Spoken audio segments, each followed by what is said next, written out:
السلام علیکم دوستو، آج کی میری ویڈیو پارٹ 10 ہے۔ پارٹ 10 ویڈیو ہے جس میں پہلے میں 9 ویڈیوز دے چکا ہوں، 10ویں ویڈیو ہے۔ آج کی میری ویڈیو ہے پاپڑ آپ نے بنا لیے، پیک بھی کر لیے، سب کچھ کر لیا۔ اب سب سے اہم بات یہ ہے کہ اب آپ نے اس کو سیل کرنا ہے، یعنی کویشچن یہ ہے کہ ہم اس کی مارکیٹنگ کیسے کریں کہ لوگ ہمارے سے پاپڑ لیں۔ دوستو پہلی بات تو یہ ہے کہ آپ کو سب کو پتہ ہے کہ اگر آپ نے کام ایمانداری سے کرنا ہے، کوالٹی اچھی رکھنی ہے، تو کوئی ایسی چیز نہیں ہے جو آپ کے کاروبار کو چلنے سے روک سکے۔ تو بات یہ ہے کہ آپ سب سے پہلے کام یہ کریں کہ اچھی پیکنگ، اچھا مسالہ، اچھا آئل، اچھے پاپڑ، مکمل کوالٹی وائز آپ کا میٹیریل اچھا ہو، کوالٹی کا مال آپ تیار کریں۔ تیار کرنے کے بعد اللہ کا نام لیں، اللہ سے مدد مانگیں، موٹر سائیکل لے لیں، اس کے پیچھے ایک جنگلہ بنوا لیں، جنگلے کے اندر اپنے آپ پیچھے پاپڑ کو رکھیں، مارکیٹ میں نکل جائیں۔ مارکیٹ میں کسی بھی دکاندار جہاں پہ آپ شروع کرنا چاہتے ہیں جائیں، ان کو اپنا میٹیریل دکھائیں۔ ایک یاد رہے کہ جب بھی آپ کام کرتے ہیں، اس کے لیے فوڈ کا کام جب بھی کرتے ہیں تو آپ کے پاس کوشش کریں کہ لائسنس ہو فوڈ اتھارٹی کا، نہیں ہے تو کم از کم آپ کا برانڈ رجسٹرڈ ہو۔ تو سب سے پہلے آپ بات ہی جا کے دکاندار کو یہ بات سمجھائیں کہ جی میں فلاں کمپنی کی طرف سے، یعنی آپ نے جس برانڈ کو رجسٹرڈ کروایا ہے، کسی کمپنی کے تھرو کروایا ہے، جس طرح سے بھی آپ بتائیں کہ یہ رجسٹرڈ آئٹم میں لے کر آپ کے پاس حاضر ہوں، تاکہ جو پہلا اس کے دماغ کے اندر مسئلہ ہے کہ یہ چیز لوکل ہے، وہ نکل جائے گی اس کے دماغ سے۔ آپ اس کو پہلی بات یہ کریں کہ جی میں یہ ایک رجسٹرڈ آئٹم میری ہے، جی فلاں پاپڑ ہے اس نام سے، تو میں یہ آپ کے پاس لے کر حاضر ہوں۔ تو وہ آپ کو ریجیکٹ نہیں کرے گا، فوراً سے دیکھے گا ضرور۔ اس کے بعد بتائیں جی میں نے کیونکہ اپنا کام کیا ہے تو میں نے ریٹ اس کا مناسب رکھا ہے، کیونکہ باقی دور دور سے اگر لوگوں نے منگوائے ہوتے تو ریٹ میں ذرا فرق ہوتا ہے۔ آپ ریٹ اپنا تھوڑا سا عام مارکیٹ سے کم رکھ لیں گے، اس کو آپ بتائیں گے کہ جی آپ کو ریٹ میں بھی اس کا فائدہ ہے۔ اس کے بعد آپ اس دکاندار کو اپنی کوالٹی کے بارے میں گائیڈ کریں گے کہ جی ہم نے اس کے اندر کوئی 2 نمبر چیز نہیں ڈالی۔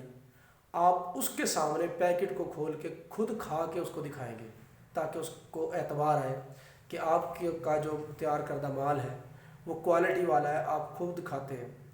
آپ کا جو پاپڑ ہے اس کی کوالٹی یہ ہونی چاہیے کہ وہ جب آپ اس کو پیکنگ کر لیتے ہیں، سارا کچھ کر لیتے ہیں، وہ دانت جب آپ اس کو چبائیں کھائیں تو وہ دانت کے نیچے چپکنا نہیں چاہیے۔ اگر چپکتا ہے تو اس کا مطلب آپ کی کوالٹی اچھی نہیں ہے۔ اسی طرح سے مسالہ جو ہے وہ آپ کے گلے میں نہیں لگنا چاہیے، اگر وہ لگتا ہے تو اس کا مطلب یہ ہے کہ آپ کے مسالے کی کوالٹی اچھی نہیں ہے۔ تو جب آپ کی اچھی کوالٹی ہے تو یہ دونوں کام آپ کے پاپڑ میں نہیں ہو رہے ہوتے، تو آپ دکاندار کو بھی یہ بات کہہ کے مطمئن کریں گے کہ دیکھیں جی ہمارا پاپڑ آپ کھا کے دیکھیں۔ جب وہ کھائے گا تو جب اس کے دانتوں کے نیچے نہیں چپکے گا، آپ اسے کہہ سکتے ہیں کہ دیکھیں جی یہ کوالٹی ہے، میرا جو پاپڑ ہے وہ ایک اچھی کوالٹی کا ہے، اس لیے وہ دانت کے نیچے چپکتا نہیں ہے۔ اس کے بعد آپ اس کو بتائیں کہ جی آپ نے کھایا، آپ کو پانی کی طلب نہیں ہوئی، آپ کے گلے میں جا کے خراش نہیں کی پاپڑ نے۔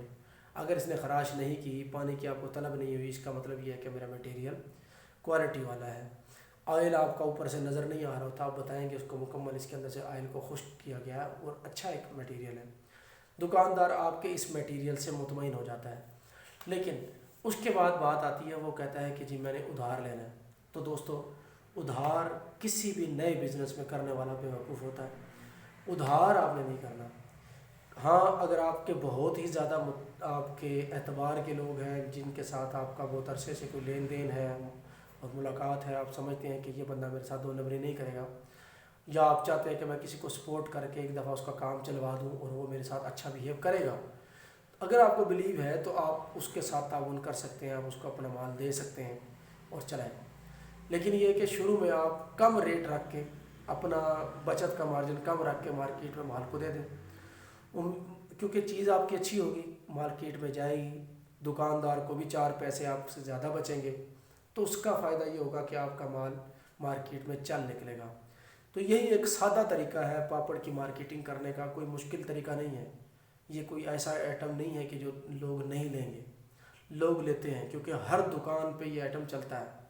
بچوں کی آئٹم ہے، ہر گھر میں بچے ہیں، ہر دکان کے اڑوس پڑوس پہ بچے ہیں، تو لہٰذا آپ کا پاپڑ ہر صورت میں سیل ہونا ہے۔ جب آپ نے دکاندار کو بچت دے دی ہے تو وہ زیادہ سیل ہوتا ہے۔ اگر آپ نے انعامی وغیرہ رکھ دیا ہے تو آپ اس کے اندر تھوڑا کوئی چھوٹا موٹا کوئی ایسا اٹریکٹیو انعام ڈال دیں کہ بچے، آپ کا ایک نیا نام ہے تو بچے جب اس کے اندر انعام کی چیز کو دیکھیں گے تو انعام کی طرف بچے اٹریکٹ ہوں گے، اس سے فائدہ آپ کو ہوگا کہ آپ کا میٹیریل چل نکلے گا۔ تو یہ ایک طریقہ کار ہے مارکیٹ کرنے کا کہ آپ نکلیں اور مارکیٹ میں جائیں۔ اور ایک سنہری اصول جو ہے مارکیٹ کا وہ یہ ہے کہ آپ دکاندار کے ساتھ جو بات کر کے جائیں اس پہ پورا اتریں۔ اگر آپ کو دکاندار آرڈر دے دیتا ہے کہ جی مجھے کل 2 بورے پاپڑ چاہیے، تو آپ ان کو اگر کل مال دے سکتے ہیں تو ان کو کل کا ٹائم دیں، نہیں تو آپ ان کو 1 دن کا ڈیلے کر لیں، لیکن جو ٹائم آپ مارکیٹ میں دیں اسی ٹائم پہ آپ میٹیریل کو پہنچائیں۔ جب آپ ٹائم پہ میٹیریل کو نہیں پہنچاتے، اس کا نقصان آپ کو یہ ہوتا ہے کہ دکاندار، کیونکہ اس نے دکانداری کرنی ہے، اس کے دکان پہ جب مال نہیں ہوگا، آپ بھی نہیں پہنچا رہے، تو وہ کسی نہ کسی دوسری پارٹی سے رابطہ کر کے مال منگوائے گا اور اس سے پھر آپ کی مارکیٹ خراب ہو سکتی ہے۔ کوشش کرنی ہے کہ آپ کا جو کام ہے وہ درمیان میں کہیں پہ رکے نہ، پاپڑ آپ کا ریگولر تلائی ہو رہا ہے، ریگولر پیکنگ ہوتی رہے، کہیں پہ پرابلم نہ ہے۔ اگر آپ کو پرابلم آنے کا خدشہ ہے تو آپ کے پاس اس کا کوئی نہ کوئی آلٹرنیٹ ہونا چاہیے۔